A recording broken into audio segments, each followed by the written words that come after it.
दोस्तों, दुख, दर्द और तकलीफें हम सबकी जिंदगी का हिस्सा है।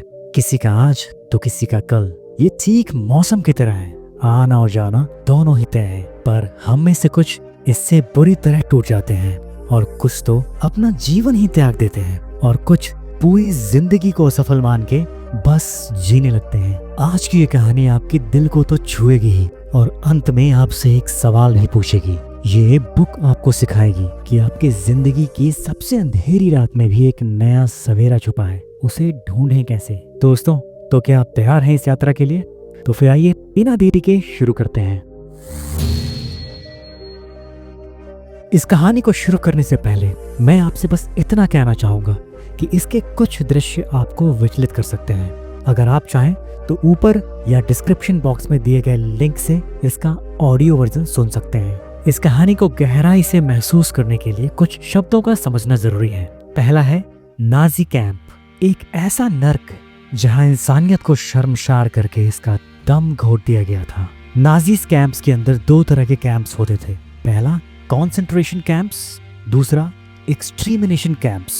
कॉन्सेंट्रेशन कैंप्स का मेन पर्पस फोर्स्ड लेबर था। यहाँ पे लोग भूख बीमारी से मारे जाते थे। वहीं एक्सटर्मिनेशन कैंप का मेन पर्पस मास किलिंग था।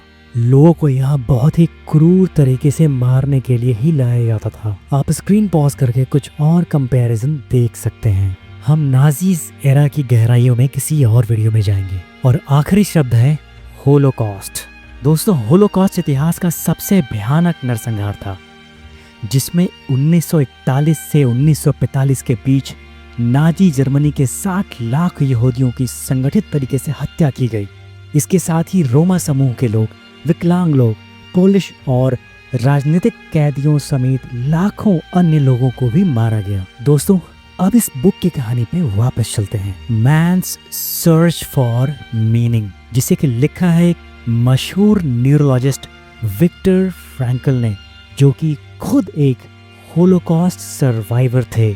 अब जरा सोचिए, क्या आपने कभी ऐसा महसूस किया है जब जिंदगी से हर उम्मीद छिन गई हो, जब सुबह की धूप भी अंधेरी जैसे लगने लगी हो, जब आपके अपने, आपकी पहचान, सब कुछ खो गया हो? यही अनुभव, या शायद इससे भी भयानक अनुभव था डॉक्टर विक्टर फ्रैंकल का, मशहूर मनोचिकित्सक जिनकी जिंदगी एक पल में पलट गई जब एक सुबह उन्हें और उनके पूरे परिवार को उठाकर नाजी कंसंट्रेशन कैंप में जबरदस्ती फेंक दिया गया। उस ट्रेन के डिब्बे में बहुत भीड़ थी, लेकिन सन्नाटा उससे भी भारी था। लोग रो नहीं रहे थे क्योंकि डर अब आंसू भी चुरा चुका था।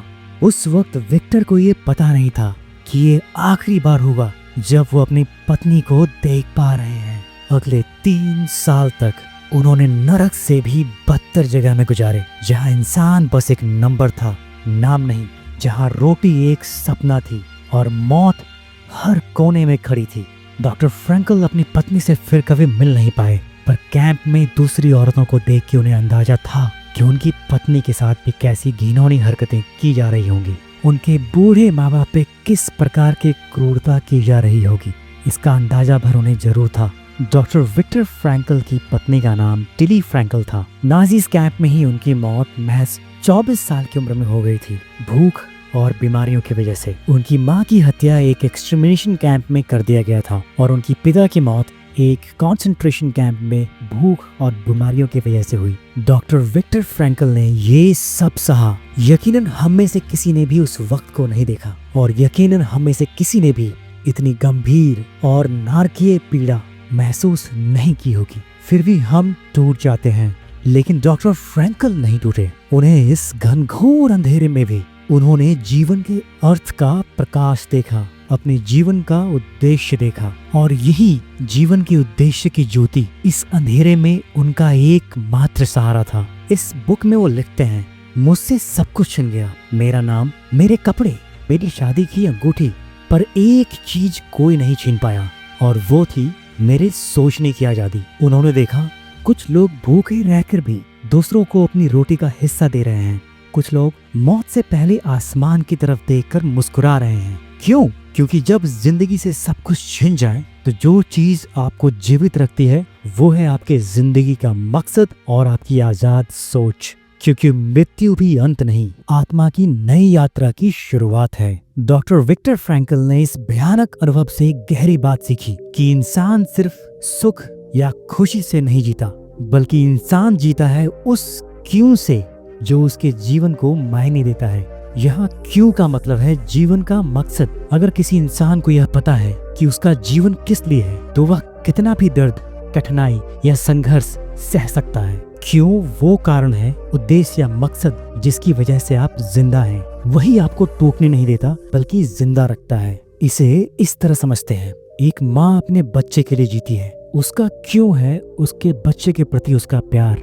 एक कलाकार अपनी किताब के लिए जीता है, उसका क्यों है उसकी अभिव्यक्ति। डॉक्टर फ्रैंकल के लिए लोगों की मदद करना, अपने जीवन का अर्थ खोजना, यही उनका क्यों था। जब आपको अपना क्यों मिल जाता है, तब जिंदगी में हर दर्द सहने लायक लगता है। यहीं से डॉक्टर विक्टर फ्रैंकल ने विकसित की एक नई थेरेपी, जिसको उन्होंने नाम दिया लोगोथेरेपी।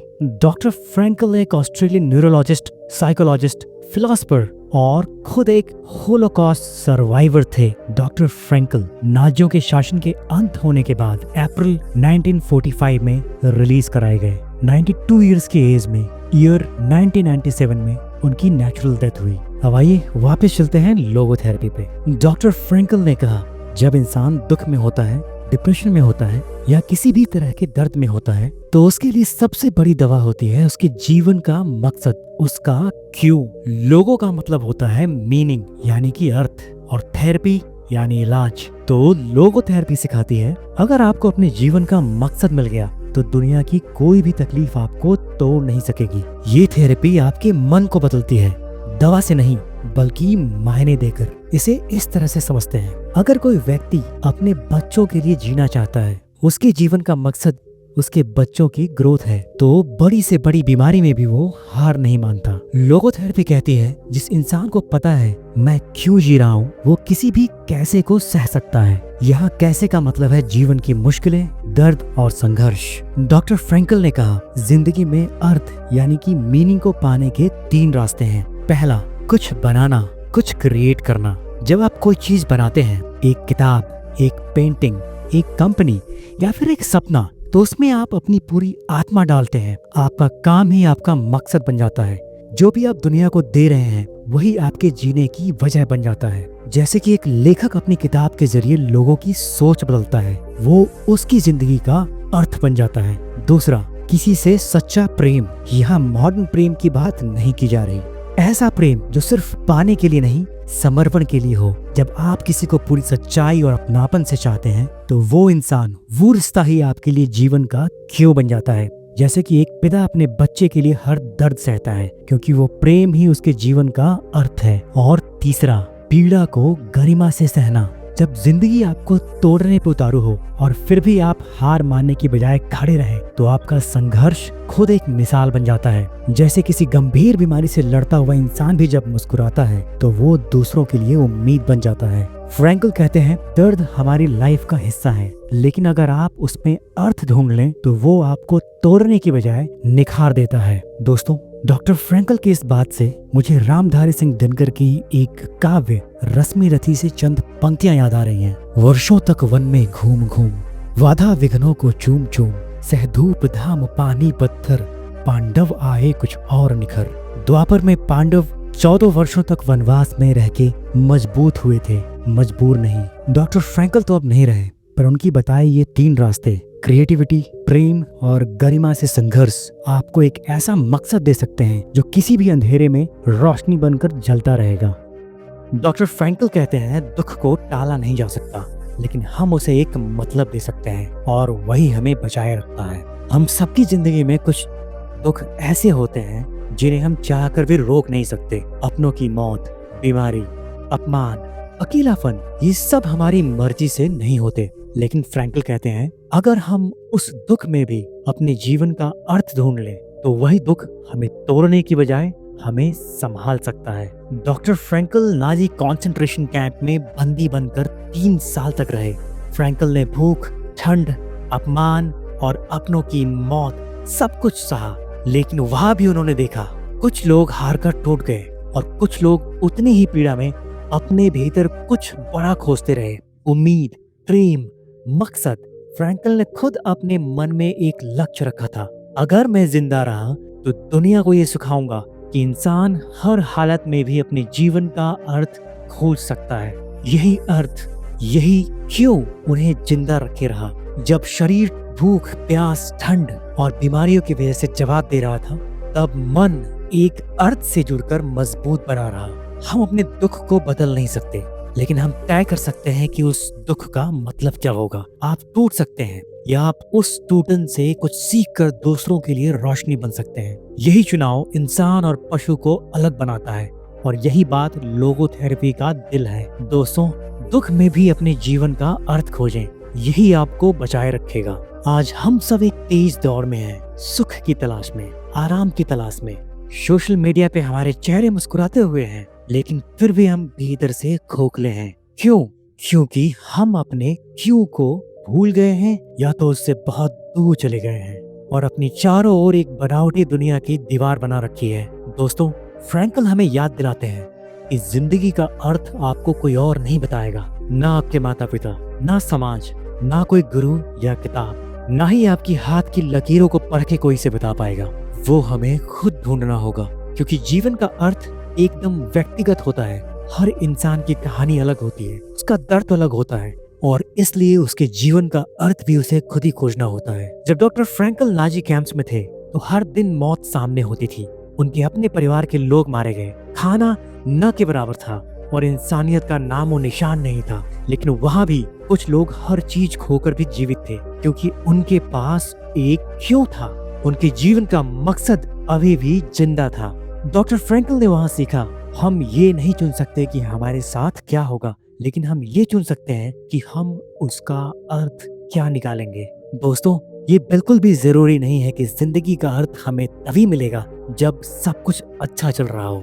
कभी कभी जिंदगी का सबसे गहरा अर्थ उस दर्द के अंदर छुपा होता है जो हमें तोड़ने आया है। इसकी एक जीवंत उदाहरण भारत के मुरलीकांत पेटकर हैं। वो इंडियन आर्मी में कार्यरत थे और एक सफल बॉक्सर, पर एक एक्सीडेंट ने उन्हें अपाहिज बना दिया। पर आगे चलकर उन्होंने ये साबित किया कि जो कुछ भी हुआ उनके शरीर के साथ हुआ। इन परिस्थितियों ने उनके मन और उनके अर्थ को नहीं मिटाया था। मुरलीकांत का एक ही लक्ष्य था, भारत के लिए गोल्ड मेडल लाना, और वो उन्होंने पैरालंपिक्स में भारत के लिए कर दिखाया।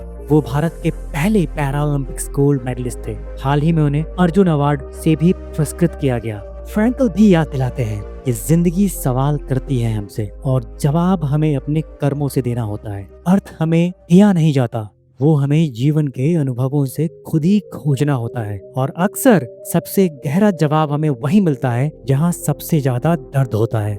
दोस्तों, अगर डॉक्टर फ्रैंकल, जिन्होंने सब कुछ खो दिया, इतने गहरे अंधेरे में भी जीने की वजह ढूंढ सकते हैं, तो हम सब भी अपने संघर्षों में जीवन का अर्थ जरूर खोज सकते हैं। शायद आज भी जिंदगी आपसे कोई उम्मीद कर रही है। शायद आप इस धरती पर किसी को बचाने, किसी को समझाने या किसी को कहानी के जरिए जीने आए हैं। इसलिए हार मत मानिए, दर्द को महसूस कीजिए और फिर उसे एक मकसद दीजिए। एक इंसान ने अपनी छोटी सी बच्ची को कैंसर से खो दिया। वो टूट चुका था, लेकिन उस दर्द से लड़ने की जगह उसने अपने जीवन को एक नया अर्थ दिया। उसने एक एनजीओ शुरू किया जो कि कैंसर से जूझते बच्चों का इलाज करवाती है। अब उसका हर दिन एक मकसद के लिए होता है, और उसकी बच्ची की याद एक दर्द नहीं, एक प्रेरणा बन गई। एक नौजवान जिसने एक्सीडेंट में अपनी टांगे खो दी, वो पहले डिप्रेशन में चला गया, लेकिन फिर उसने ठान लिया, मैं इस दुनिया को और खुद को दिखाऊंगा कि हौसले से कैसे चलते हैं।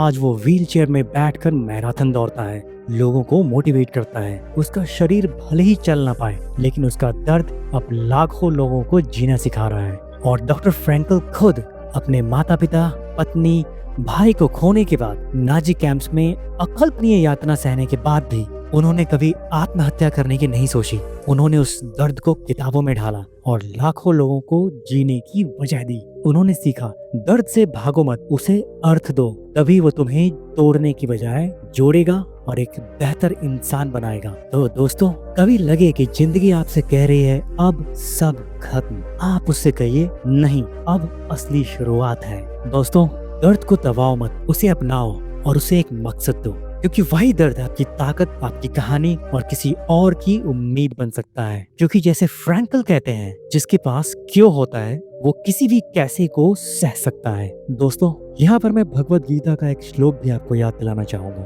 कर्मण्ये वाधिकारस्ते माँ फलेषु कदाचन माँ कर्म फल हेतुर्भू माते संगोत्स्वा कर्मणि। गीता कहती है कर्म करो, फल की चिंता मत करो। डॉक्टर फ्रैंकल भी अपने जीवन के उदाहरण से हमें यही समझाना चाहते हैं कि जब हम दर्द से गुजरते हैं और अक्सर सोचते हैं ये मेरे साथ क्यों हुआ या अब मैं क्या करूंगा, तो गीता और फ्रैंकल के जीवन की ये कहानी दोनों ही हमें ये उपदेश देती है कि अपने कर्म को अर्थ दो, दर्द को भाग्य बनाकर मत बैठो, उसे जिम्मेदारी से समझो और फिर बिना फल की चिंता किए आगे बढ़ो। दोस्तों, अगर ये कहानी आपके दिल को छू गई तो इस वीडियो को लाइक जरूर करें और ऐसी ही सच्ची प्रेरणादायक कहानियों के लिए इटर्नल माइंड्स को सब्सक्राइब करना ना भूलें। नीचे कमेंट्स में हमें जरूर बताइए आपके अपने जीवन का अर्थ क्या है और इस वीडियो को किसी ऐसे के साथ जरूर शेयर कीजिए जो अपने जीवन का अर्थ ढूंढ रहा हो। मैं मिलता हूँ आपसे अगली वीडियो में, तब तक के लिए नमस्कार।